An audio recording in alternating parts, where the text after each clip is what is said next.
Indore collectorate में DLC bank की meeting रखी गई, जिसमें प्रधानमंत्री योजना के तहत 10,000 रुपये का लोन देने के लिए बैंक के नियमों के बारे में समझाइश दी गई।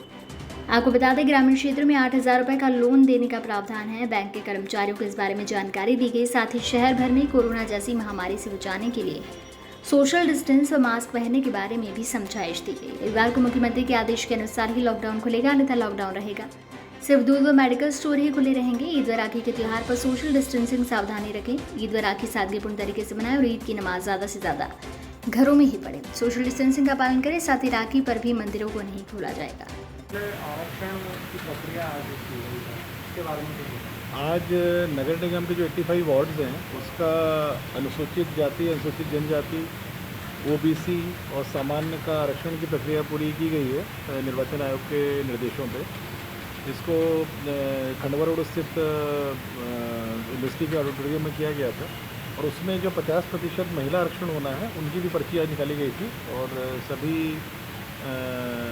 सभी दलों के जनप्रतिनिधि मौजूद थे वहाँ पर और सभी के समक्ष कार्रवाई हुई थी। और जो भी आरक्षण आज हुआ है ये हम लोग नेक्स्ट की रिपोर्टिंग इमीडिएटली इलेक्शन कमीशन को होगी और वहाँ पूरी रिपोर्ट बन के भी जाएगी। विरोध देखने जिला कांग्रेस पार्टी की तरफ से उनका ये कहना था कि मुख्यमंत्री ने सभी कार्यक्रम दौरे निरस्त कर दिए हैं, फिर ये आरक्षण क्यों, ये कांग्रेस का प्रश्न था। इस पर क्या ये नहीं, ये तो इलेक्शन कमीशन निर्देश पे हो रहा था, ये स्थगित नहीं हुआ था। इलेक्शन कमीशन के निर्देश पर रहा था और हम लोगों की सहमति थी, मनमति थी हम लोगों की, इसमें तो कोई आपत्ति नहीं है इसमें। तो आज एक बैठक हुई है बैंक संबंधी, तो क्या इसमें 3 चीज़ों के लिए एक डीएलसीसी बैठक होती है, कोऑर्डिनेशन कमेटी होती है बैंकर्स के साथ में।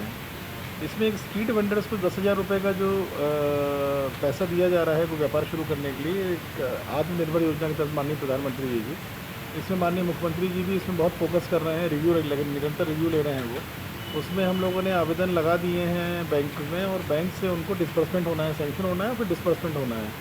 तो इस तरह की बैठकें अभी एक ले चुके थे पहले, आज फिर से ली गई है ताकि बैंकर्स को अगर कोई समस्या आ रही है वो हम लोग समझ सकें और बैंक अधिकारियों को समस्या आ रही हो तो वो भी समझा जा सके।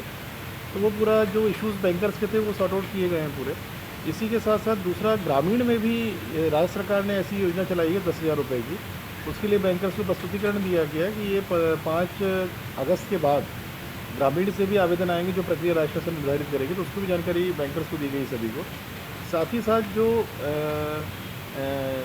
वेटनरी डिपार्टमेंट के तहत जो पशुओं के वर्किंग कैपिटल के रूप में जो एक पैसा दिया जा रहा है, चाहे गाय हो चाहे भैंस हो, लगभग 14,000 रुपये गाय के लिए, 18,000 रुपये भैंस के लिए दिया जा रहा है। उसमें भी किसानों को जो लाभ मिलना है, जो पशुपालक भी हैं, कुछ जगह पे केसीसी में, किसान क्रेडिट कार्ड में लिमिट बढ़ा के होगा, कई जगह केसीसी नहीं बना है, केसीसी बना के उनको फ़ायदा दिया जाएगा। उसका भी रिव्यू था बैंकर्स के साथ में। फिर वेटरनरी डिपार्टमेंट सांची से जो सीईओ हैं वो सब लोग उपस्थित थे उसमें लगभग 14,000 आवेदन इन्होंने जमा कर दिए बैंक्स में और उसको भी सैंक्शन कराना है हम लोगों को। 21,000 का टारगेट हम लोगों का नगर निगम इंदौर का है और इसी प्रकार से लगभग 7-8,000 का हमारा बाकी सीएमओज़ के यहाँ से 10,000 रुपये वाले स्ट्रीट वेंडर की योजना में। और ग्रामीण का लगभग 8,000 इन्होंने एप्लीकेशन ले ली हैं, वो भी उसको वर्किंग कर रहे हैं। तो तीनों ही सब्जेक्ट्स पे, स्ट्रीट वेंडर्स शहर और ग्रामीण, प्लस जो पशु पालकों को जो वर्किंग कैपिटल के रूप में जो लाभ दिया जाना है, तीनों की एक रिव्यू बैठक थी डीएलसीसी के रूप में, जिसमें बैंकर्स की समस्याएं भी सुनी गई और जो अधिकारियों को समस्या आ रही थी उनको बतलाया गया। टारगेट के मामले में अब तक जो काम हुआ है, इंदौर की स्थिति क्या है? इंदौर स्थिति ये नहीं बोलेंगे कि बहुत अच्छा है इंदौर इसमें, पर हाँ तीसरे नंबर पर नगर निगम इंदौर है जो सैंक्शन हुए हैं और डिस्बर्समेंट हुए हैं। As a district as a whole देखेंगे, जो शहरी क्षेत्रों में जो वेंडर्स को 10,000 रुपये देना है उसमें 52 जिलों में 17वें नंबर पे है। उसी को इम्प्रूवमेंट करके हम लोग प्रयास कर रहे हैं कि इंदौर टॉप 5 में आ सके पूरे ज़िले के रूप में भी, और नगर निगम में टॉप 5 में है अभी। मुख्यमंत्री जी ने कल इस तरह निर्देश दिए हैं कि अब सख्ती दिखाई जाएगी मास्क लगाने को लेकर, चाहे वो अधिकारी हों, नेता हों, और जो दौरे कार्यक्रम थे उन पर भी निरस्ती के निर्देश दे दिए। ऐसे में हमारी योजना कैसी रहेगी, हम अब कैसे इसको इम्प्लीमेंट करेंगे?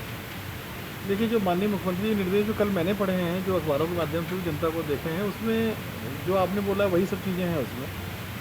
सभी जनप्रतिनिधियों को भी सतर्कता रखने के निर्देश दिए हैं उन्होंने, और कार्यक्रम दौरे इसलिए ना करें कि उनका भी इसमें कोरोना संक्रमण की संभावना बनी रहती है, प्लस जो लोग इकट्ठा होते हैं उनमें भी आपस में संक्रमण की रहती है।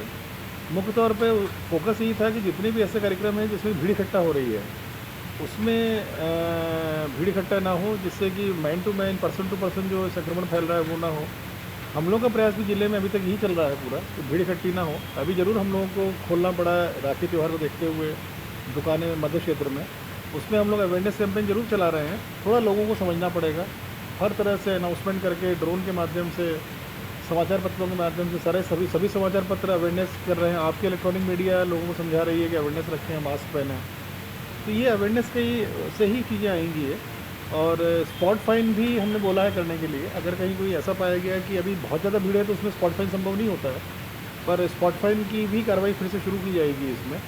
और इसी से सब अवेयरनेस आएगी आम जनता को। आम जनता को समझना पड़ेगा, व्यापारियों को समझना पड़ेगा जो दुकानों में आ रहे हैं, कि अल्टीमेटली खतरा तो उन्हीं का ही है। अगर प्रशासन, माननीय मुख्यमंत्री जी, हमारे क्राइसिस मैनेजमेंट ग्रुप के जो माननीय जनप्रतिनिधि हैं, अल्टीमेटली अगर हम लोग को सख्ती कर रहे हैं, हम लोग को समझाइश दे रहे हैं, तो ये इंडिविजुअल शहर के रहवासियों के हित में है। रविवार को लेकर एक बार स्पष्ट करते हैं, लोगों में अभी भी कंफ्यूजन। अभी रविवार के लिए राज्य शासन से अगर कोई आदेश आएगा रविवार के लॉकडाउन को शिथिल करने के लिए, तो हम लोग कर पाएंगे। अभी हम लोगों ने रविवार को लॉकडाउन आदेशित किया हुआ है, कर्फ्यू रहेगा रविवार को, और सभी एक्टिविटीज़ बंद रहेंगी। मॉर्निंग का दूध वितरण, दवाई की दुकानें, अस्पताल, ये चालू रहेगा केवल। हम लोग राज्य शासन का इंतजार कर रहे हैं, कुछ बातचीत हुई है ऊपर लेवल पे। अगर कोई ऐसे निर्देश आते हैं तो डेफिनेटली उसको जैसा राज्य शासन बोलेगा हम लोग करेंगे उसको। और आपकी तरफ से कुछ देना चाहते हैं? सर राखी कुछ स्पेशल आपको बोला नहीं। राखी पे केवल मैं ये करना चाहूँगा कि लोग सावधानीपूर्वक मनाएं। राखी एक हर्षोल्लास का त्यौहार होता है, और जितना कम लोगों को घर पे बुलाएं उतना ही अच्छा है। मैं सजेशन दूंगा लोगों को। इस समय संक्रमण का दर 7% से लेकर 10% के बीच में पॉजिटिविटी रेट चल रहा है शहर का। जो अपने शहर में जो आ चुका था 2.5%, 3% तक, उससे कहीं ज़्यादा है ये। ऐसे में खतरा ज़्यादा रहता है संक्रमण फैलने का। जितनी सादगी से राखी मनाई जा सके, मैं यही दूंगा कि अपनी सुरक्षा का ध्यान रखें और अपने परिवार की सुरक्षा का भी ध्यान रखें।